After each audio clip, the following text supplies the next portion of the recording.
Have you got the giggles? You got the Oh giggles. God. I thought, is she going to say recording it? Hi. Hey, hey, pal. Hey, positivity, pal. Positivity, Oh Patty. God. Positivity pants. Yeah. How's your week? Oh, well, um, busy, I think. Stressful.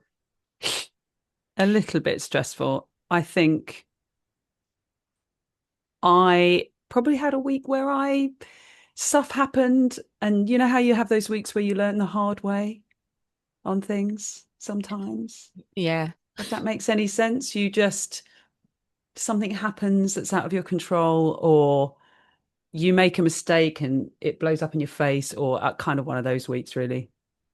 I feel like that's every week and every day in life is that one thing I've learned, it doesn't matter if I repeat positive patterns, if I do the same thing in the same Yeah. circumstance, it doesn't mean I'm going to get a positive outcome. So, yeah, you just got to not beat Yeah. yourself up and be like, okay, how can I tweak that next time? And Can I forgive myself for can that I, silly thing I did? I mean, What's wrong with my voice? she swallowed a fly. I, it depends what you're talking about. You don't have to go into specifics, but you know, it it depends how bad it is. Well, Have you blown no, up I on just think OnlyFans again? what for my feet fetish thing that I keep posting. Yeah. No. Um, no, do you know, it's a funny thing. It's when you know how it is. I won't go into specifics, but sometimes make you behave a certain way or you do something and you know it's probably a bit out of character. You're in a situation, and then you go, actually, I regret doing that. I should have just gone straight to the person and said it, or instead of Mm, maybe having a conversation on the side or whatever. Do you know what I mean? That kind of thing. So it's yeah. low level, but it blows up into a great big thing, and Mhm. then you're like, oh God, and then one mistake, you reflect on it and beat yourself up about it for a week. When actually you ought to forgive yourself and go, I'm human and I've got a lot going on, and you know. Anyway, won't labour that. Well, I Just saying think that's how my week's been.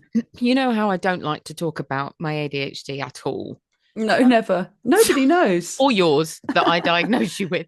But I think a big part of it is finding out about this RSD and the rejection sensitivity and being, even if you're not ADHD, being empathetic and sensitive to other people's needs is quite a difficult thing to live with day to day because you do question yourself more than maybe you realize the average person doesn't.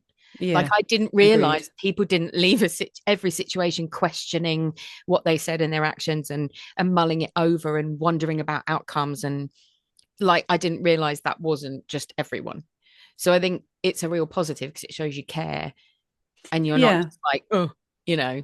But also, yeah, and at our age, I think it's really positive what you said, like doing something out of character. I think maybe not in this situation, but I love doing things out of character because it shows I'm not stuck in my ways. yeah, You know, even in your 40s, you can be out of character, and it's good to still explore other ways of dealing with stuff. yeah. I think you're right, and I think you learn a lot more about yourself if I'm a big make mistakes and own it, and if you can apologize and move on and Mm. own it, then you grow. You are going to become a better version of yourself. Mm. I think it's caused me a lot of reflection this week. So as long as you can forgive yourself, move on and dust yourself down and not dwell on it. That's what I've kind of learned this week is just like, you Mm. can't please all of the people all of the time. And as being a previous people pleaser, I say previous because that has changed.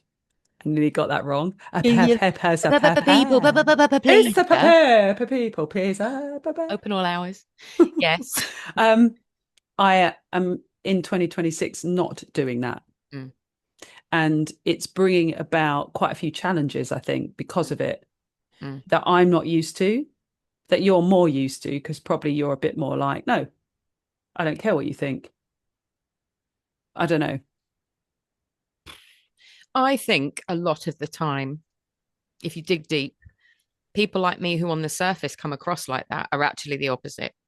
And people like you who come across as easygoing on the surface, if you dig really deep, your core is actually a bit stronger than mine. Do you think? Yeah. I wouldn't have said that about us. But that's an interesting twist. And I kind of hear what you're saying because I think probably I've learned more than ever in way down deep is a side of me that gets to a point which call it resilience, call it what you want, that goes, no, you're having that. Yeah. And then it comes out, but it takes it, it's like there's certain things have to happen to get to that core for that to appear. I know it's there. I do know it's there. I think you're more in Sweet, but not control. soft. Well, I think you're more in control. So I think even when you blow up, you're better at controlling your emotions, or you don't have the crazy emotions I do. I'm very bad at, if I blow up, I blow up. Like if I'm in that state and I get worked up, I find you're very good at staying calm and being still being eloquent. I just talk rubbish and it doesn't make sense. And then I beat myself up afterwards, going like, oh, I wish I'd have said that. Like, well, I think you're very complimentary, but I can recollect times where I haven't been quite like that at all, and I've just lost all. It's sort of one or the other. I think largely, yeah, it's like, okay, cool, I can take a minute and go ba, and just, but not always. It I mean, depends. not when you got drunk when we worked in Holland. You were terrible. Yeah, I wish that that. even that short time ago, social media wasn't massive. So we didn't record everything. And I think we're going to live in a world where we wear body cams eventually and everything's recorded, like very Black Mirror-esque. But I would love to go back and have recordings as evidence. Because I'm quite glad we lived then I don't think people would together. believe your alter ego. Yeah. And probably the reason why you're very good at when you, what's the word, imbibe, like you're very restrained, I think. Like whenever we've gone out and you're like, yeah, we're gonna go. You're like, I'm, one cocktail in, and you're like, oh, I think I'm good, and I'm like, Oh, I'm yes. You're like, let's get lashed. I expect 20, and you're like, I think I'm done. Yeah. So you're very good at that self-control and sort of maybe not controlling your emotions. Maybe you just don't have those irrational, crazy emotions that I have. But I think I would find it very shocking if I met people who were very offended by you. Right. Oh, okay. Fair. So that, as a person as a whole. Yeah. And if I did meet someone who was offended by you, I would assume that they're a bit of a Karen and they'd be offended by everyone. Like, right. I don't know many people that would say bad things about you. Well, I think we've all got our haters, probably. Yes, but I would put them in a I think box. that's fair to say. I think That's them, I not feel you. haters, Yeah. and I try and live in my life in the moment. So you just got to go, yeah, haters going to hate. But I know it's the cheesiest phrase in the world, but they are. Well, you are so cool. Yeah, I'm. Yeah, I'm so down with the kids. I can't. It hurts me. It's like, I can't. Are we ready for? Are we ready for?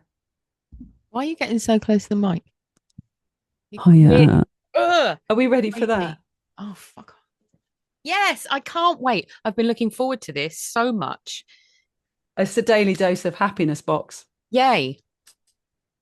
I have to shuffle them because we don't know what we're going to pick. Now then, You're not do I a pick? tarot reader. Should I start doing monetizing? Oh, I predict. No. So, do you want a top, middle, or bottom of the pack? I think I'd definitely be a top. Okay. You're going to love this. Which means I'm going to hate it. It says, kindness is our most powerful weapon. No, I'm well on board. Are you on board with that? Well, is that a thing? Is that good? I mean, I agree with it. I would love to bring out these cards in my voice, which would be negative Nelly twist. So I wouldn't put it positively and go, kindness is our most powerful. I wouldn't do that. What is that? I'd be like, kill them with kindness. That would be my card. Oh, I see you.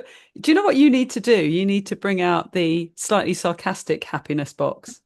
Yeah. My The box slightly, is definitely sarcastic. yeah, I think kindness, I've learned, we were talking about this. I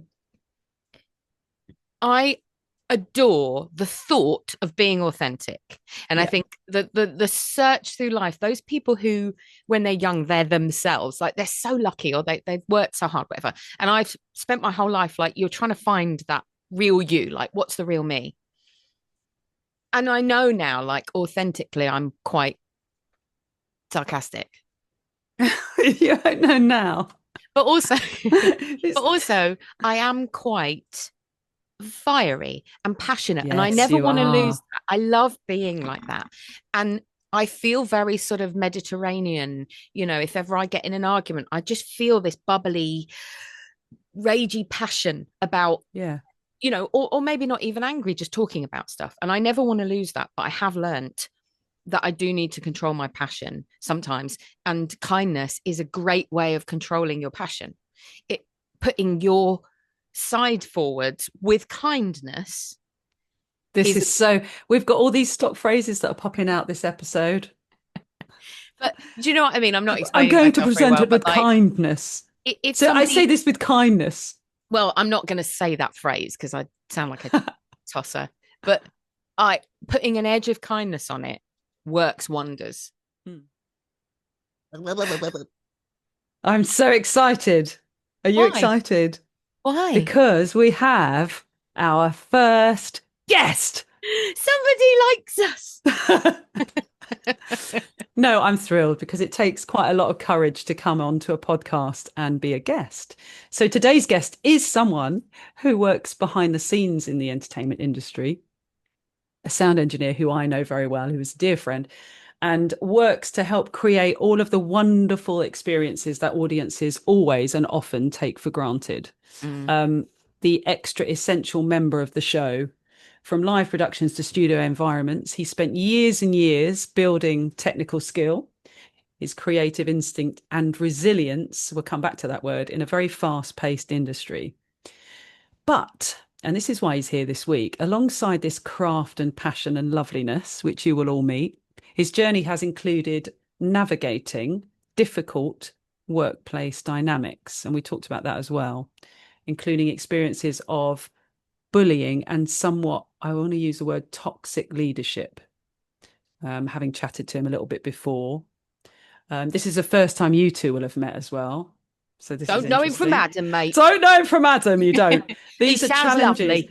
They're all challenges that are they don't always get talked openly in our industry. We talked about that before, but particularly by men working in the industry. So in this conversation, we're not just going to talk about how brilliant he is and about sound and the entertainment world, but the culture, boundaries, the personal boundaries, confidence, and what it takes to keep a sense of yourself in environments that can be challenging. So I want to say a massive welcome to Dan. Yeah, there he Hello. is. Hi. How you Oh doing? yeah, are you Hi. love? Hi. How's it going? This is Hi, this is fun, Dan. isn't it? Yeah, I'm looking It's forward to this. it's a lot of fun. Calm Now down, this is Lindsay. I know you're all right. excited, but I'm you've just got to excited. get I it. can't This is help myself. professional. All Just right, chill, sorry. chew your Sorry. beans. Um, Excuse the welcome. coffee. Do you mind if I drink coffee on No, this? no, God I've no, got one too. I've got gin and tonic disguised in a Coke can, so don't worry about that. No, this is just basically a large scotch. Tricks of the trade. I'm joking, I don't drink, so but Um, No. anyway. so really briefly, before we start, obviously we've never even met. Uh-huh. So for me, for everyone, can you do a Let's Notes condensed version of Dan, whatever you want to tell us? Right. It in nothing too deep. Just I want you to tell us in your own words. You.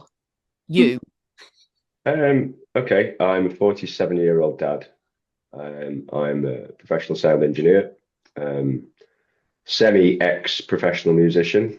I started playing instruments at a very young age, but went fully pro, sorry, I should say, when I was in my early 20s as a musician. As a person, I'm a creative type. I'm a little bit sensitive to my environments that I work in sometimes. It's a good and a bad thing because I can pick up on things probably a little bit too much sometimes. And quite, I don't know, I mean, I am actually just a regular guy and just trying to make his way in the world. You know, I'm nothing, I wouldn't go out there and say I'm anything special or anything like that. Because you know, just trying to live every day as it comes, and just fight a good fight, if you like, and just always try and be the best version of myself that I can be, and learn something new every day, and try and get better every day as a person as well. I mean, see, I'm moist. That was lovely. That TMI. we've gone there straight away. I think. I mean, I think just people who talk about themselves. Just humbly. turning my camera Hi, off. I'm Abby, by the way. That's just me in a nutshell. Sorry. I Love think. it, mate. Love it. welcome to Abby, the world that is Abby. Well, from a woman's perspective, I think it. You know, I really enjoy chatting to anyone who has an ounce of, you know, humble within their description of themselves, and anything that sort of, when people say, you know, I think that's a great phrase you use, the sort of best that you can do, the best version of you. Now, sometimes that's shit. Like sometimes my best version on a day, having 3 kids, being menopausal, is a terrible person, but I still strive to do my best. And that's a great way of putting it. Don't beat yourself up. Just, you're always. We just spoke about this before you did. came on, by the way. Weird. Who knew? Yeah. You didn't know that, but we did. We talked Really? about that exact thing. Yeah. All right. Well, I mean, ultimately, I mean, I mean, just even we all like. So today, like, I feel like, sorry, I don't know if we're allowed to swear or whatever, but I do. I've got a bit of a cold. My son's got a bit of a cold. But irregardless of that, we just went out in the rain and fed the ducks.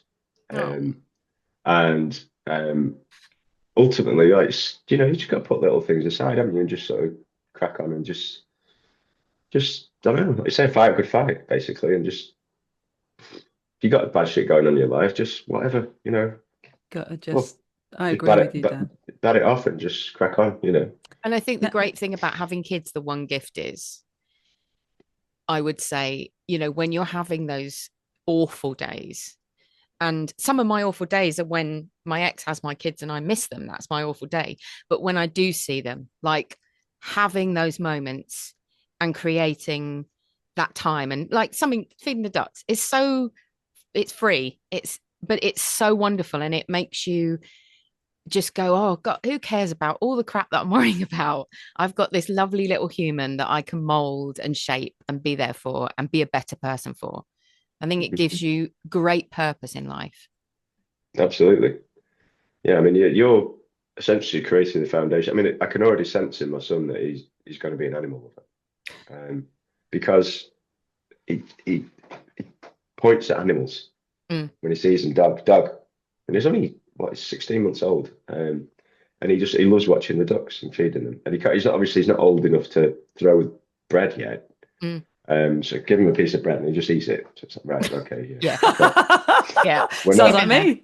yeah, we're not there yet. Yeah, we're not there yet. So, but it's, yeah, I mean, it's so having it.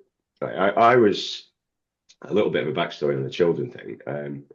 It's a strange old thing because I never really wanted to have kids, and then my son came along, and all of a sudden, it was like, right, how many more can I have? Because it's such a blessing. My whole perspective on life has changed. My priorities have changed. You learn to put yourself. I mean, I've always been a bit of a people pleaser. That's another thing I've got that I'm having to sort of navigate through. Dan, meet Lindsay. Yeah, I know. Yeah, I know, right? So yeah, but that's another thing I've been battling with. Learning to say no. And my squirrel brain, so I call it squirrel brain now because I have ADHD, right?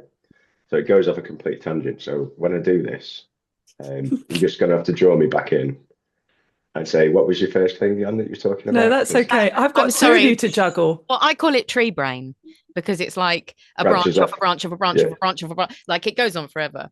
Well, I like the fact that I'm the squirrel going up on all these branches. That's brilliant. We should not do any kind of podcast without Lindsay. Because No, I agree. Can I just say you're not the best. You're not the best to bring us back, but at least you'll.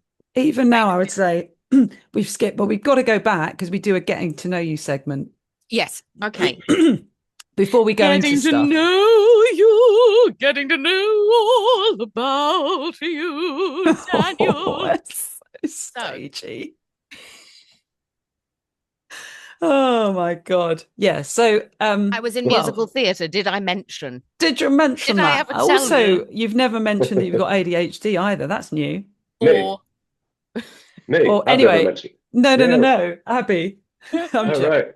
The sarcasm You're out of my voice. You're going to feel like you're working at a bloody creche, Lindsay. It's a nightmare. Come on, guys. I love it. Focus. Come on, guys. Let's go. So anyway, Abby, I think you're introducing this segment. Yes. Right. So we just thought when we have guests and you're our first guest, it's so important to get down to the nitty gritty, the important questions, the questions that I think the world would want to know about you, if you're up for that. Yeah. Within reason, yeah. No pressure, but the existential questions that will help us get to know. That's a great word. Yeah. Thank you. Because I have children, I'm learning new words because they're cleverer than me. They actually teach us. Yeah, go on. Sorry. Squirrel. First question. Squirrel. Master Squirrel. First question. That'll do. Very funny. If animals could talk, which animal would be the rudest and why? Oh, wow. No pressure. If animals could talk, which would be the rudest? Oh, my days. What a question that is. It's got to be a monkey, hasn't it? Do you think? Ooh. I think it's a cheeky monkey. Little monkey? I think it's a cheeky monkey. I think maybe a baboon or a little one of those little marmosets or something like that. Little cheeky monkey, little rude, little cheeky little chappy. So you're going for like cute, rude, cheeky little. Yeah, just a rude little like one of those sort of things, blow a raspberry at you and be rude. And... Love it. So I think it's a very solid answer. It says a lot. I think my brain would have gone like the Karen route, like which animal I think would be the biggest Karen. But you've gone the nice guy, cheeky chappy route, which I love. No, that rude. Oh, if you're talking Karen, oh crikey. No, not at all. I think your answer's perfect because I think it's perfect. It reflects your response. Your natural response is to go for cheeky, not horrible rude. So it shows, as a non-professional psychologist, I think it shows that's how your brain works. Yeah, absolutely. I always look for the best in situations. So in even the worst possible situation you can be put in, right? What's the best possible outcome we can have here? That is Dan. It absolutely makes total sense, to be fair. Yeah. And I haven't, Dan and I have known each other a little while now, but not like long time. But it's because of the cheeky monkey reaction / thoughtful other route.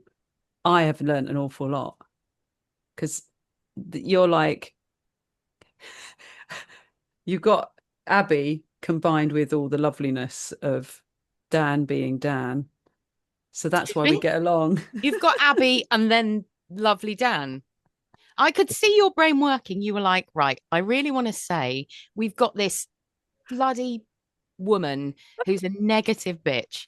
And then we've got lovely Dan. But you didn't. You were like, we've got Abby. Go on, use a descriptive word, Lindsay. Abby is what? Excuse me. Abby is what? Dan is lovely. Abby is just as lovely. Yeah. Come on, bestie. Abby is glorious. Ask Izza.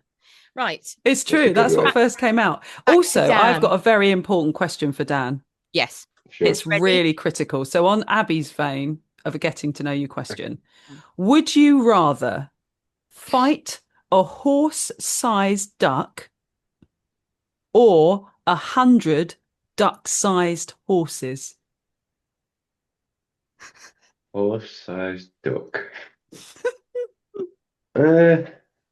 It's always going to be like, Jesus, right? Okay, that's a tough question, isn't it? It's like, well, I'm going to do I like love that ducks. you're working it out. Do you know, I love the Well, yeah, idea that no, you're I thinking just, about it. yeah, but I I have was to like, because this is not why I came on this podcast. I don't mind this. This is my sort of conversation. It's brilliant. I'd much rather do this sort of thing than psychology. No, insight's Oh, probably what it is. Probably 100. I'd probably rather fight. Would I rather fight personally? mhm. Yeah. Oh, Yeah. a horse-sized duck. Oh, really? Why Yeah, is yeah, that? So you'd rather Interesting. go big bastard than lots of little ones? yeah. So taking on something, and taking the animals out of the equation, but taking on one big thing rather than 100 little things, um, Mm. is Mm. Oh, is a he's lot. gone deep and metaphorical there. Yeah. Yes, I So know, I know. yeah. So I think personally, if you can focus on one big thing and do everything you need to do to take that on, prepare, plan, all the rest of it to, because you're going to fight it. Technically, it could be anything. It could be a metaphor for anything, couldn't it? God, Is I love this. a lot easier than taking on 100 little things. Yes. I mean, this has taken a turn, Linz. We just thought we're Funny questions. two dickheads asking silly questions. And actually, Dan's taken those questions and turned them into a psychological wonder. And I think any psychologists out there, maybe you should change what you're doing and start asking our kind of questions because it gets pretty deep. It can do, Wow. isn't it? I think Yeah, because your natural reaction is the first reaction to any kind of question like that you're not expecting. I just think you get to see and feel who you are. Now, you yeah, actually that's had a lead in for Dan in terms, we chatted before. You had a great question for Dan because we were chatting about this. You heard the intro. Hopefully, I've given about nice conversations we could have while you're here. But Abby had one really interesting one because we were talking about, um, you know, some workplace dynamics that weren't that healthy before you came on, or have been in situations in this job where it's not that healthy to be around certain situations. And then you rightly, Abby, said, actually, I've got a question about this. I don't just want it from a male perspective. What did you say Is as this a my question for Dan? chances are question? Has anyone seen that film? No, just No. me. Do you know what I mean? You said Yeah. about it being relevant, that you'd rather, if you If were, you yeah, were that one. Daniel's son, if you were yeah. reborn, Sorry, one second. I'm listening. I'm listening. I'm no, just you trying to go check. ahead. Just trying Oh, to. You're No, I'm managing trying. each other. I love is this. are you a sound guy that's pulled out something sound related? No, no. I'm trying to. Battery's low on my headphones. I'm listening. All I right, can sorry. multitask. It's all right. I'm not a man. I'm a hybrid. You've got a lovely mix of hormones in there. If you were to be reborn a woman, Uh-huh. but with the memory of your life as a man, Sure. do you think that would help or hinder you in your life as a woman? So bearing in mind you have to Mm. go through periods, menopause, pregnancy, birth, workplace, Like you sexism. don't have to. Like you can just stop. Sorry. Of course, it's gonna. It's of course it's gonna help. And basically, and the flip side as well. So if I was born a man with the memories of a woman, if I was Mm. born a woman with the memories of a man, like honestly, like if you can live your life. So I was born a biological male. And I've gone through life as a biological male. Okay. And I would say um I am just I'm a guy, a regular. Let's say like I'm a regular guy. But if I had a past life or something like that, whereas I was female Mm. and I lived the life of a female and everything that a female has to go through in life. So just through childhood, because they're very, very different things. Men and women get treated very differently. Um, um, Through childhood, through school, through puberty, essentially everything in life, and then in society as well. And things are very different for men and women as well. So in the workplace, for example, I mean, they're getting better. Things are getting better societally. Um, and obviously, then you've got things like relationships, and obviously, there's a lot of, and we've spoke about this before, Lindsay, when we've been talking, but in the workplace, not just in the workplace, but there can be a lot of toxic masculinity around, which generally stems from some form of childhood trauma that's been carried on into adulthood. So that sort of bullying aspect of it. And I'm squirreling again. We like squirrel. Squirrel away. Yeah, but I mean, basically, I do believe. I mean, have you guys read the book Men Are from Mars, Women Are from Venus? Mm-hmm. So I totally recommend that to anybody Mm. that wants to understand the opposite sex. Mm. Okay, or get a better perspective on the opposite sex. Because we literally are very, very different. Men and women are very different. Our thought processes, the way we look at things in life, like, you know, men want to fix everything, right? Okay, if a woman, let's say for example, a female in my life comes to me with a problem, I just want to fix it because I'm a man, I'm a fixer, you know, logic, blah blah blah, fix this, fix that, make everything right. Now, that doesn't necessarily mean that the female wants it to be fixed. That from my point of view, it quite a lot of the time we just want you to listen, actually. Just listen to what we have to say. And if you want to fix it after you've listened and we know you've heard us, then feel free to go and fix it. So I think both. I really do think both. I think it would make the world a much easier place to live in if male and females had experienced that from both sides. Because, like I say, we are very, very different. I think you're very right. I always call it selfish kindness, which can be frustrating for you because you feel like you're doing something kind for someone else. You know, you feel like you're doing the right thing, but actually what we all need to do in life is look at and discuss what they actually want. You know, what are they saying to you? Yeah. Sometimes screaming at you, and you think you're being kind, but really you're being selfish because you're just doing what you would do in that situation or you would want done to you.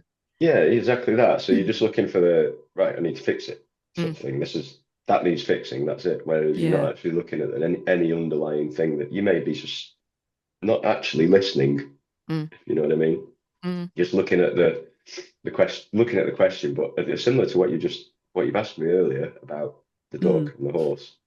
Just looking straight at the question, but not actually understanding the question. Yeah. Anyway, I think I get jealous of optimists. Like, it must be lovely. I said before, I get jealous of religion. I get jealous of, you know, because I just haven't had that calling to be an optimist. Well, optimism. I think the word optimism. I think it's faith. Having faith, right? Okay, having faith that everything is going to be okay, regardless of your situation.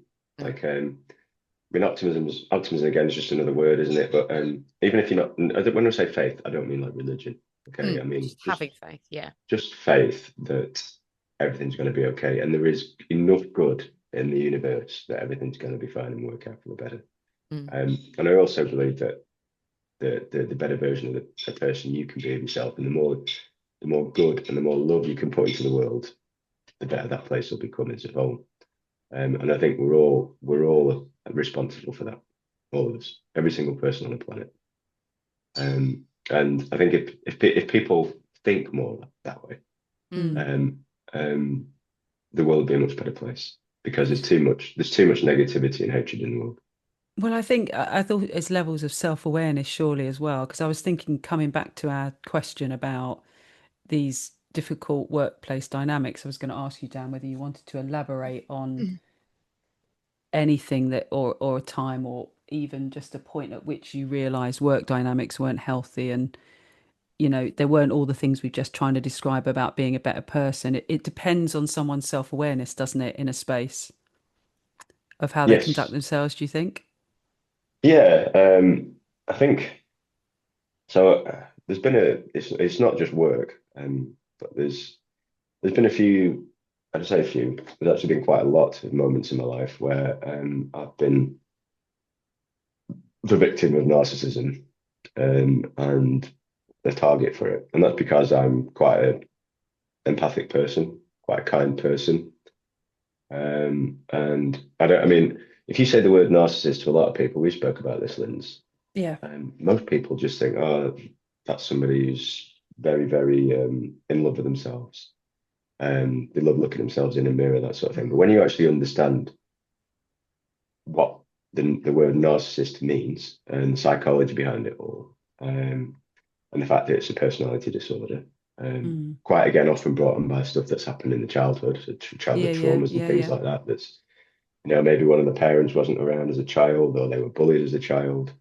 They were never taught, I don't know, certain emotions and how to deal with certain emotions as a child. So they buried everything down, and then when they got into an adulthood, it was like, right, I need to take it out on this person or that person, and that person's shining too bright. I need to bring them down a peg or two. And that's. I mean, there's a lot more to it. I mean, we could have a series of pads on narcissistic personality disorder and narcissism. Of course. But essentially, what it boils down to is a bully, and it's basically somebody that just manipulates their position, either in a relationship or in a workplace, or in life in general, and tries to dim somebody else's light, basically. In a nutshell, that's what that is. But there's a lot more to it. And personally, there's been a few. I don't want to go into any details of it all. No, of course. Because that would be wrong of me to do that. We're grateful you're even sharing this, if I'm honest. Yeah, I think it's really enlightening. It exists. It exists, and I think if people were to start to research about narcissism, and if they were experiencing, so I'll give you I'll go into a little bit of detail, but not too much. So there was a particular work environment I've been involved in the past, where I'd be working in a certain environment and everything would be fine and happy and going. We'd all be smiling and laughing and all best of friends and all the rest of it. And then you'd go in a day later or a week later or whatever, and then it was almost as if you'd just pooed in everybody's shoes and and all of a sudden. No, did you though? No, but I probably should have in certain shoes. And essentially but that's hindsight, right? And essentially what it boils down to is triangulation, okay? Manipulation, triangulation, and putting poisonous words in other people's ears that aren't true about people. I mean, in this instance, it was me. And this has happened to me more than one occasion, but if you ever feel that sort of vibe, where it's like, I'm really good friends with that person, and then all of a sudden, they're off with me for no reason whatsoever, and you're like, okay, why is that? What have I done? Yeah, don't question yourself. No. Question the situation and the environment. Because if you've not done anything wrong yourself, and you know full well it's not you, because what this sort of thing can do is like play on your anxiety, right? You start questioning yourself a lot. It really does undermine your confidence massively. Yeah, 100%. In what we do. And then there's like the old gaslighting thing as well. So, there's all that to consider as well. Sort of telling you, unfortunately for a lot of these narcissistic types, I've got a really good memory. So, when we're telling you a version of events that something happened and you're just like, okay, I know that definitely didn't happen. Can I remember it? I've got quite a picture. I don't know what the words are and the way to properly describe it. You're quite similar, Abby. You remember stuff exactly. Yeah, but I think long term, when people chip away at you, it does bring doubt. And also, I've already said again, ADHD, the RSD, rejection sensitivity element of us is, being an empath, and it's good to question your input into conversations, but I think we really overanalyze. So there's that layered on top that a neurotypical person might go and question someone's reaction, but we are uber sensitive. So that's inflamed and it brings anxiety and it brings self-doubt. And it's very hard to stay grounded and stay true to yourself and not doubt. It's really easy to go home and go, but hang on, I remember it clearly, but maybe I'm wrong, because you don't have video evidence. But that's how it works. That's how narcissistic types work. That's how they break you down. Yeah. Mm. I mean, I'm on the other side of it now. I mean, looking back, the only reason I know I've had it in my life several times because I had a really bad episode of it a few years ago. And it was only from recovering from that and healing from that I completely understand it now and how it all Mm. works. And now my narc radar is fully functional. So I know what the red flags are these days. Mm. And I see I them was clear as about to day. ask you about that because the workplace doesn't necessarily change. There's still people in it that are going to pop up and be very challenging to be around because that's the world we live in, all three of us, right? Where you go, Yeah. well, it's not changed. I've shifted, but what have you felt within yourself that you've done that shifted to acclimatize you more for dealing with that situation in a better light or a better way forward? Have you done But anything differently? boundaries, Right. boundaries. We talked about Recognize, this, Abby, didn't we? Yeah. recognizing the red flags and putting boundaries in place. So and this again comes back to the people pleaser of me as well. So normally if somebody asks you to do something and you're like, yeah, sure, I'll do that, blah, blah, blah, blah. And you're actually like, no, you know what? You should do that yourself because that's something you can actually easily do. Mhm. And I've got enough on my plate, Yeah. Interesting. and also energy. Like, so we all have our own energy. Mm. And I totally believe that um, people can come into your energy. And if you don't want them in your energy, just, don't let them in. Mm. Simple as that. But that's a more conscious thing in yourself, really. So, Abby, have Yeah. you like withdrawn completely? Are you like in a phase where you're like, "Rah." No, I mean, I'm with Dan completely. My problem is a few things. One is the word narcissism, the word gaslighting. It's become a buzzword. It's become like, oh God, oh yeah, you think everyone's a narcissist. Like, it's a spectrum, you know? It also goes hand in hand what I've learned with avoidant personality disorder, which is also a spectrum, but avoidance and narcissists have very similar traits of how they deal with things. Mm. So it's also, I'm, even though I know someone's a bad person and I'm trying to not be judgmental, even though like I'm trying to come at it with kindness and go, do you know what? I'm not going to label you as a narcissist because there are lots of different levels of narcissism. You might be an avoidant. You might have a bit of bipolar. You might, there's so many things that go on. I think everyone should definitely look into it because covert narcissism is akin to avoidance. And if you've lived through it, to the outside world, you are with the kindest person, your friend, your colleague, whatever, comes across to the world as an absolute sweetheart.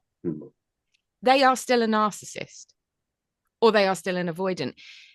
And when you are very sensitive and people can call it judgmental, but when you spend time with people and you're like, I can just see it and no one else can fucking see it. No one else can see this Yeah. trait that I'm really sensitive to now Yeah. because I've lived through it. And they'll go, but they're this and that and this and Bless that. you. And you're like, no, there's just, it's really confusing. And I don't have faith that if I met someone and I spent years with them, that they wouldn't just turn out to be another narcissist because it's not obvious. And that's how they get you. It Yeah. chips away at you. I'm totally with you there. And touching on that covert narcissism thing, they Mm. are literally the worst type because they can completely fool you Mm-hmm. and like literally have the wool pull over your eyes for years, Mm. absolutely years. And you're none the wiser. Mm-hmm. And the whole time, throughout the whole experience, should we call it, Mm-hmm. they never really had the best intentions at heart. No. It was always about control.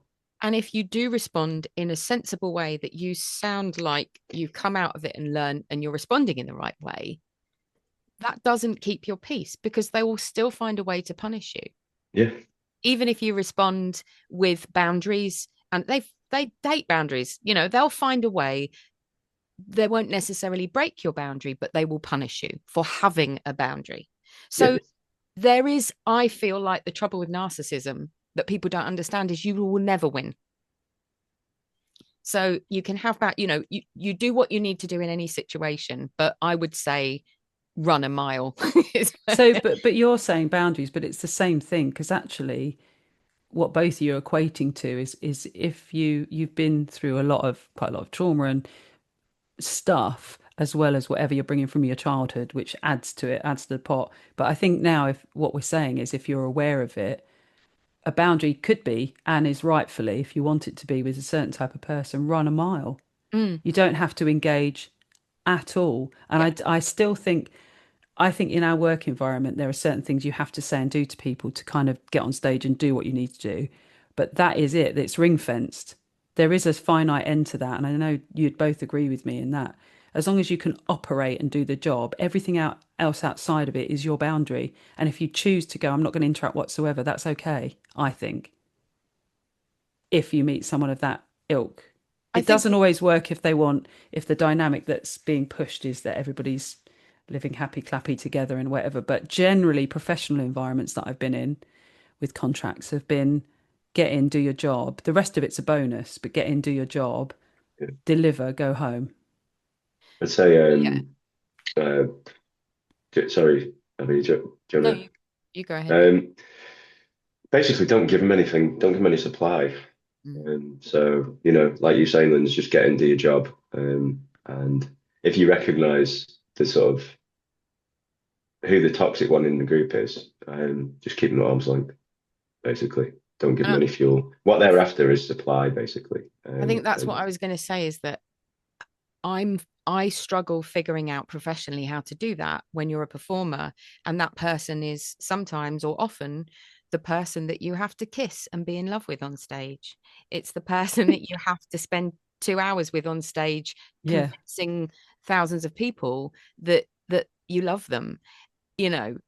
And it's being in that work environment where there is absolutely no way to protect yourself. You are thrown to the lions and you have to just, and you crash so badly afterwards because No, I agree with that. you can't, there just isn't any way you can deal with it other than just let the trauma hit you and then deal with it afterwards. Because in that moment, when you are, that person has been vile to you, Yeah, I hear and this. often just before you walk on stage because they're not fucking Mhm. stupid, that's, yeah. and all you want to do is cry, and you can't because you're in front of loads of people, and you have to do your smiley happy That, song, and then you have to go, you're amazing and I love you, kiss me. That is trauma, I think, to the max. So there is also the element of maybe you just let it traumatize you and find a better way of dealing with it afterwards if you can't in that moment, or if you're incapable. Maybe you're incapable of not being emotional and not letting it affect you. Some people don't have that inner strength to deal with it and have and set their boundaries. That's okay, don't beat yourself up. Find a way to sort of try and repair and be easy on yourself. mm, Well, no, yeah. totally with you. But yeah, I mean, we're all different, aren't we? So we all react to environments differently. Mm, So it's generally I find just, and this is only through experience, because I used to be too open, let people into my energy too easily, and obviously, I do so I think, yeah, I used to do that, and it's not. I don't think there's a fine line between being Mr. Nice Guy and Mrs. Nice Lady, that. I'm a and also, lady. yeah, no, but yeah, very good. I'm a lady. I'm a lady. Um, Sorry, Dan. I wasn't. that's all right, mate. It's funny. Yeah, there is a fine line between being really nice and also having respectable boundaries, Mm. and not Yeah. being an arsehole about it. I You know. do think that the thing I've observed the most, and we've touched on this before in the past, I think both of you at different times, has been about the impact of whoever's kind of the leadership role. We and I come back to this because we talk about little incidents within it. That's kind of well and good. It's sort of part and parcel of also what's also in there is we've all got it, natural ego, we've got adrenaline, we've got, we're all show offs, on stage. You're not, Dan, you know we're the show offs, aren't we, Abby? Oh yeah, I'm you big know fat you show got off. all of that in the melting pot, and so all these things are sort of like part and parcel of who we are. But the thing I've observed the most, all of that you can kind of quell, and it's part and parcel of the job, and you ebb and flow and you allow people's day and moods and this and that, and you can generally all get along together. But the thing I've seen have most ripple effect where it becomes unmanageable has been from a leadership position, whether it's Oh yeah, God. No, that's you've yeah. I mentioned it, mean, Abby. I've talked about it with you, Dan. it just filters down. It's a trickle effect at the end of the Mm, day. So like in any organization, if the person at the top, so you see it as a pyramid, if you like, yeah, the person at the top is not a good person, then the managers that are under them, that'll have a knock-on effect on them. And then the managers that are under them will have a knock-on effect on them, blah, blah, blah, blah, blah. And that we're talking a big corporation there. But yeah, even in a smaller situation like what we're used to working in within theatre and within groups and all the rest of it, if it's somebody that's maybe playing a lead role in a show, they're a toxic person, um, then they're meant to be a role model. Mm. That person is supposed to be a role model to the understudies, to the people that come into the industry that are yeah. new. And if they're toxic, well, what sort of example is that setting?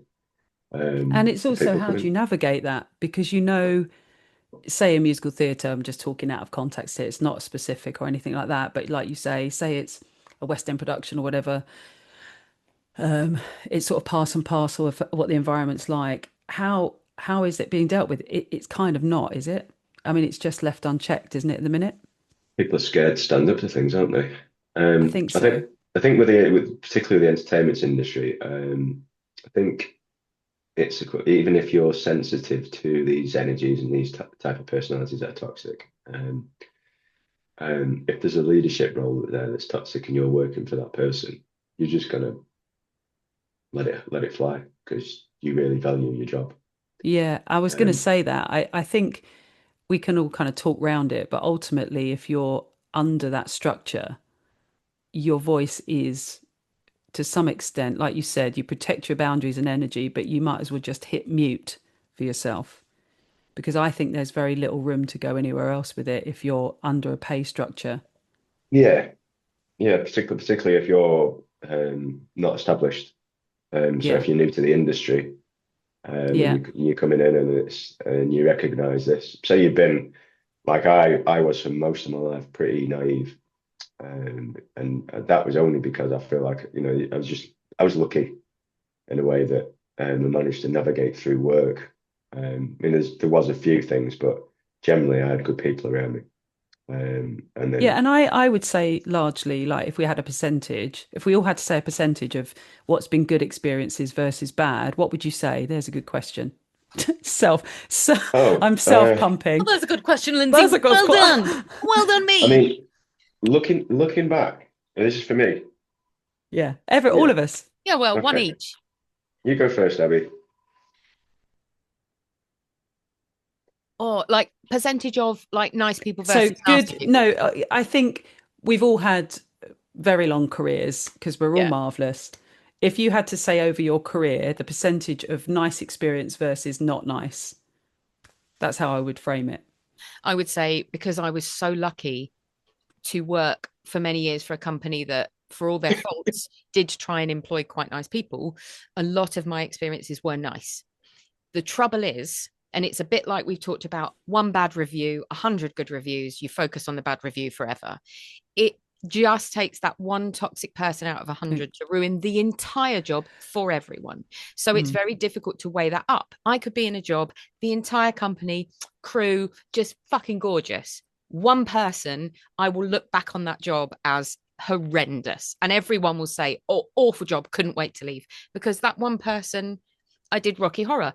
One of the parts, awful toxic person, they got rid of her because it was just horrific. Celebrity. The next celebrity, exactly the same role, exactly the same part, same level of celebrity, changed the entire show. She was the kindest, loveliest, Danny Harmer. She was the kindest, loveliest, most beautiful person. She wasn't like a leader, but she, used her powers for good. She was Yeah, just good. absolutely gorgeous. The first thing she did, she had her own dressing room and she was like, I don't want to be on my own. Do you girls want to come in with me? Like, come in together to try and get rid of that boundary of like, I'm a celeb and you're chorus. And when you get work with those people in the same job, it's incredible the dynamic it changes. So I can look at the same job as horrific and absolutely incredible. So now I'm going to make you do a percentage because that was my original question. Bitch. Because I get that. We get that within it. There's degrees of like, So we're including everyone, like everything you've ever done, even Holland, which we'll talk about on another episode. Yeah. I would say because of certain people in the industry, it's about 50-50, unfortunately. Wow, see, this is good. We're getting down to the nuts and bolts. I like this. Take 10 of my jobs and get rid of those people, I'd be on 75-80%. Right. But I think, Dan? one apple ruins a barrel. 1 second. Just swapping headphones. Oh, good. Okay. Take your time, Dan. Sorry. No, we're easy. I'll have a sip of Coke. As a percentage.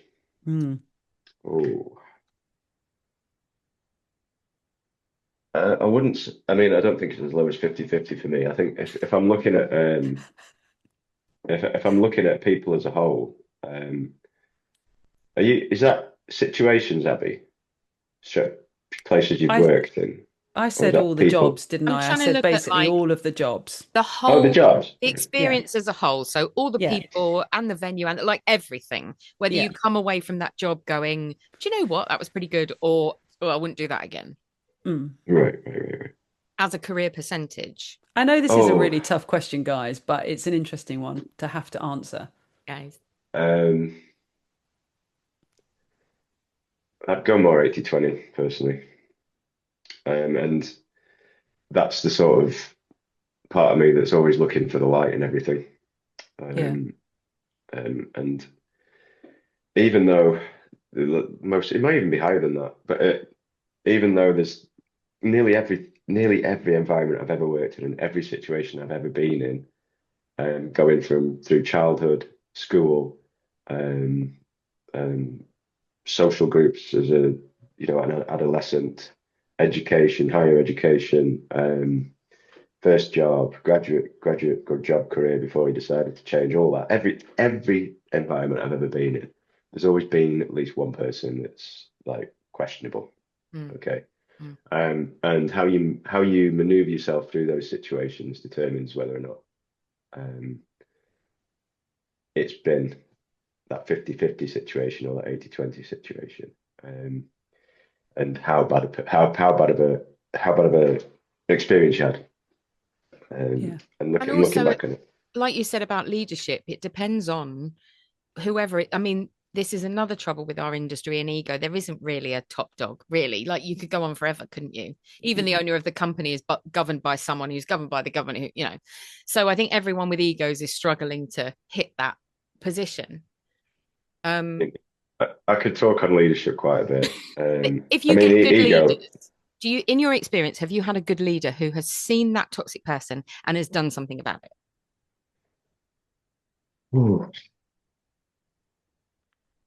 Quite often not, because that person is in a position of power, and unfortunately, not most people don't actually see that toxic side of them. I think again, it's a face that only some see, depending on. Yeah, well, I say once you've seen it, you can't unsee it. It's like seeing the devil, isn't it? Anyway, once you've seen the devil, you can't unsee it. That's true. Yeah, I mean, going off on the leadership thing, on the whole ego thing, I don't see the point in ego, to be honest. What's the point in putting yourself first above everybody else, right? So that's just selfish. I mean, ultimately, we are a collective of human beings on a planet, right? So we should be trying to do the best for everybody else. I agree. Ourselves, and everybody else, and improving, trying to make everybody's experience easier.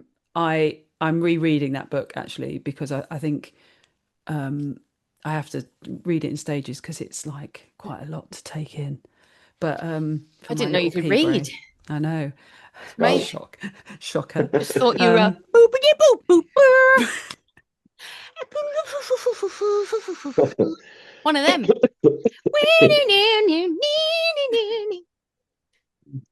I mean, that's Right. essentially my whole. You've just put my whole CV online. Yeah. Here's a question for you, Dan. Yo, Dan man. So let's do the male female dynamic thing from your perspective. This is just your opinion of how you see it from the desk, like how you see everything play out.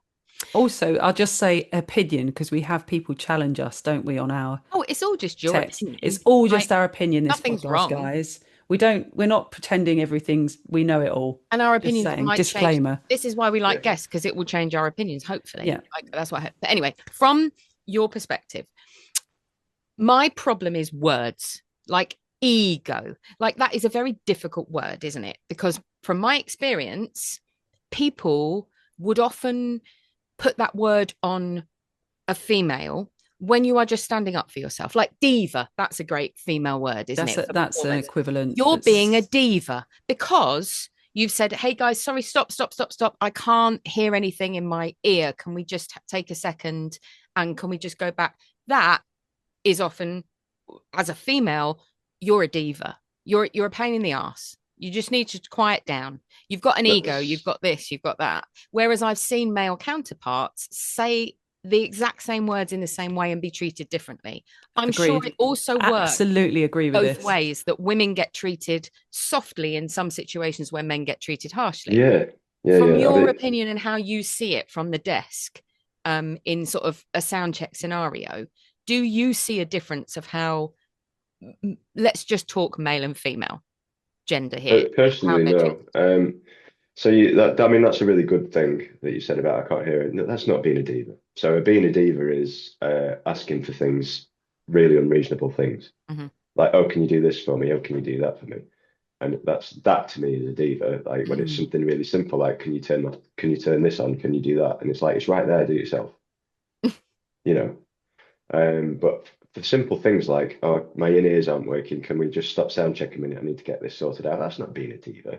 No, but I think sometimes people use it to that's make wrong. An example of you. Yeah. No, it's completely wrong. I'm sorry, but it's like from a professional perspective point of view, like if it was a male asking that question, right, to somebody who think that if a female was asking the same thing and then getting labeled a diva for doing it, if it was a man to say it, it wouldn't even get questioned. Like it'd just be, oh yeah, sure, no problem, we'll stop. Like it's no different. It is no different. And for somebody to say a woman's a diva for that is nonsense. It really is. Guys, I think what it is. I'm just going to do a time check. Go on. Yeah. I'm just going to say this is fabulous. We're going to have to get you back down. You realise that because we haven't got enough time on this. Yeah, no to stress. cover all the things to make sure that people don't fall asleep by the end of this because we've had a lovely time, and I will obviously we will give the audience that are listening the very best of this. Yeah, I think there's so much we could just talk to Dan day and night. I feel like we haven't even scratched the surface, which is great. That's what I hoped. Absolutely, and we have to having a male point of view, especially a techie point of view, like I was just saying to Lindsay, it's something that you don't often get to discuss, even mid-show. I understand there's time restraints and everything, but it's lovely when your technician pops backstage and sees everyone, or, you have little check-ins and moments like that. And it doesn't often happen because of a million reasons. So we often don't get to talk professionally. There's not often a lot of time to have this feedback and to have a male perspective. All of these things are just really useful. If you could sort of give younger you, this is a great final question, by the way. So like when I'm saying younger you, I'm just saying within this profession, so not your previous profession, just as an engineer, like coming into it, if you could give that fresh, nubile young person, whippersnapper, a piece of advice, what do you think it would be? Ooh.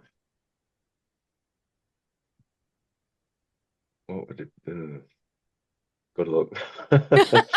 Don't do it. Good luck. I love it. I love it. You've gone to the dark side. You've come No. into Don't bother. No, I totally not that. I'm just joking. What piece of advice? Younger you, like, what would you love to be able to tell yourself? Be prepared, I guess. I mean, you've got all the skills you need because you've got to this point to be able to get in a position to go into the industry. So you've done all the hard work. You've done if it's education or previous experience to get you to the position you're in. When you come in and just basically just do your best. That's all you can do. Do your best. With a question that was I think good. I've done more than my fair share. I think I can think of plenty of inappropriate. I can think of a nice question to end with for all of us. I would say, what's something small that instantly makes your day better? My brain, my intrusive thought wanted to shout penis. I don't mean that at all. But that's what I wanted to shout. Something small that might make my day better. I definitely didn't go there. So mine's my son. Oh, Dan. No, honestly, it is. Like I'd literally like if I'm ever feeling, I mean, God's honest truth. If I'm having a shit day. It's so sweet. Your girls are the same, Abby. Come on. I know. Yeah. If I'm having a shit day, or if things, you get a challenge in your way, I either need to think of my son or just get a photo of my son open on my phone and just. So sweet. You've said that to me in a previous podcast, Abby. You have. Oh, and do you know what makes me, one little thing that makes me happy? Yeah. Coffee. Well, that too. And your pussy. You love your pussy. And Ali absolutely adores your pussy. He does. Cat, Dan, you dirty bastard. God, what do I have to deal with? Disgusting. Oh, Get your mind out the gutter, Daniel. Yes.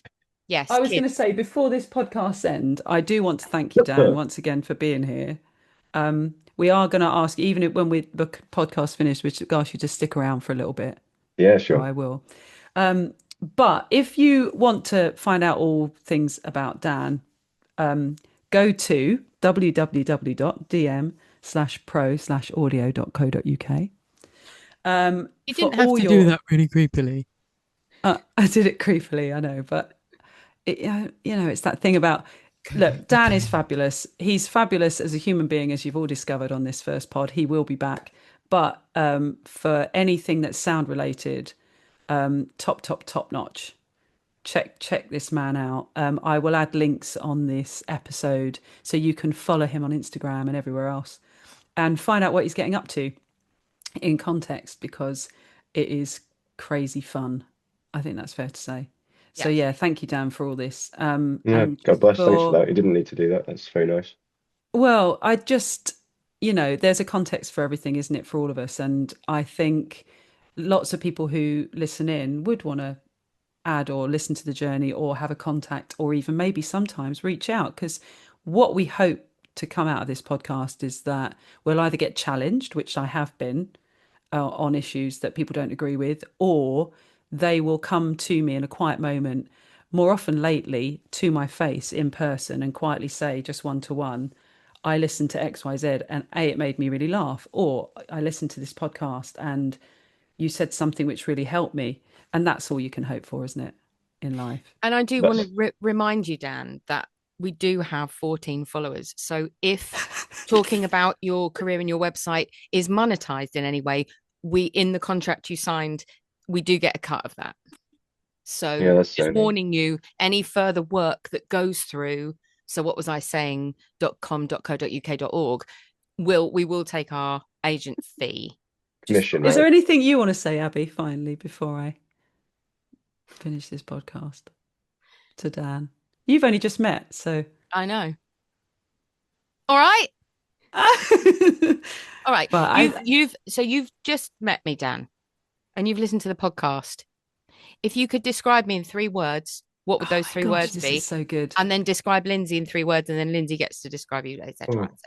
Thank you. Quick fire round. Quick fire round for each other. I can't think quickly. I'm tired. Big breath.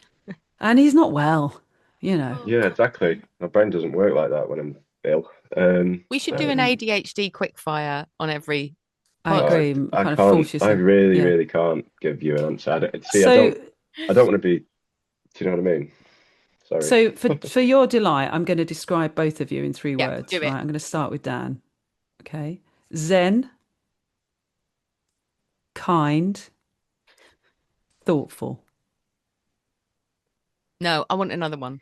I would No. kind, thoughtful, go a different bracket as well. I like three different. You know, when people go, you're Oh, pretty, you know what I mean? Like, okay. you're pretty, you're good looking, and you're attractive. Okay. Kind, Dan knows it. Direct Mm, is a good thing. yeah, thought of it. You are Didn't ask.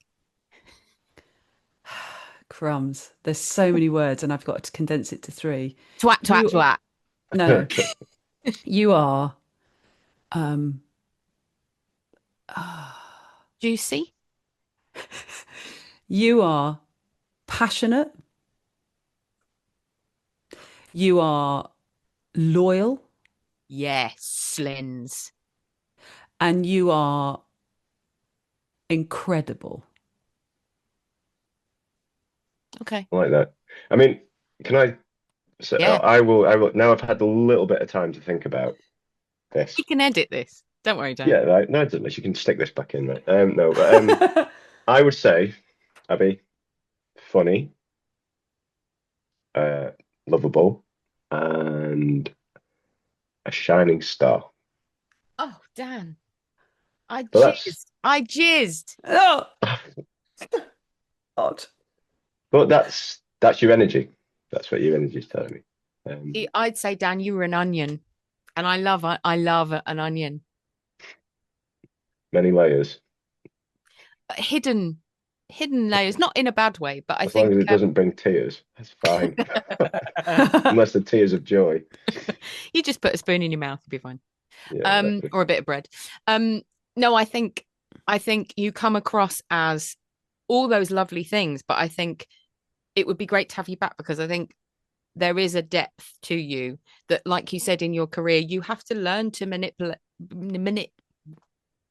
menopause manipulate yourself in a way that you do kind of learned coping mechanisms and all that kind of stuff. And I think we Yeah, could go even deeper. There's even more agreed. layers there, definitely. Well, I think, One more. Lindsay, oh, kind, caring, compassionate. oh, I like all those three words. Goonie. Come on, Abby, you're going to Lunatic. have to do better than that. You know me very well. That's very kind, Dan. Spaghetti arms. Giraffe. Oh, God. Spaghetti arms, giraffe, goonie. Thanks. Anyway, on that note, Bestie. oh. Love it. Positive. Fit. For your age, you know. Oh my God. I mean, it's all On relative, the right? It's all relative. On that note, we're going to say ta-ra, but Dan's sticking around for a minute. We're going to Yeah, say sure. ta-ra to everybody, aren't we? And Hey. we'll see you on the next time. It's been brilliant, Dan. Honest to See you God. on the Thanks next for time. see you on the next time, but stay there. But yeah, Thank bye. you. Bye bye.